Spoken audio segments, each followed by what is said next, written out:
بسم اللہ الرحمن الرحیم۔ حضرت بلال حبشی رضی اللہ عنہ نبی کریم صلی اللہ علیہ وسلم کے دنیا سے پردہ فرمانے کے بعد حضرت بلال حبشی رضی اللہ عنہ ملک شام چلے گئے اور وہیں بس گئے۔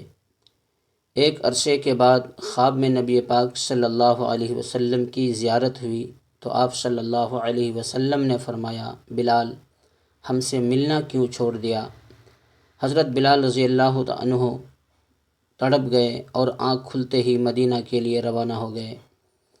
کئی دن کی مسافت کے بعد مدینہ منورہ پہنچے، مسجد میں حاضری دیا اور روضہ رسول پر پہنچے، وہیں بے ہوش ہو کر گر پڑے۔ اہل مدینہ نے کہا، ایک بار وہی اذان سنا دیں سرکار کے زمانے والی۔ معذرت کی کہ اب مجھ سے برداشت نہیں ہوگا۔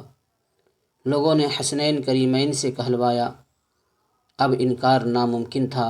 اذان شروع کی تو اہل مدینہ تڑپ گئے، دل قابو میں نہ رہے۔ پیارے آقا کا زمانہ تازہ ہو گیا، عورتیں بچے سب گھروں سے نکل آئے، غم سے نڈھال بے قرار ہچکیاں بند گئیں۔ جب کہا اشہد ان محمد الرسول اللہ، لوگ چیخیں مار کر رونے لگے۔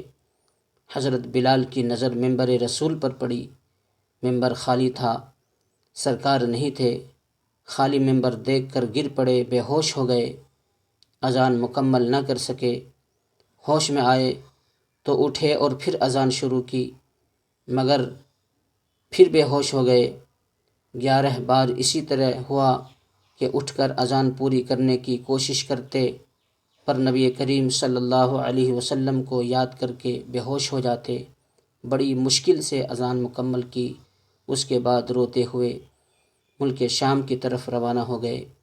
یا اللہ ان جیسی محبت ہمارے دلوں میں بھی بھر دے، آمین یا رب العالمین۔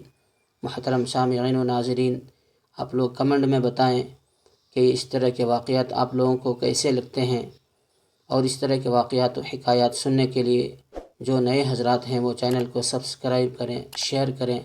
اللہ تعالیٰ آپ لوگوں کو جزائے خیر عطا فرمائے، زندگی میں سکون، چین، راحت عطا فرمائے، آمین یا رب العالمین۔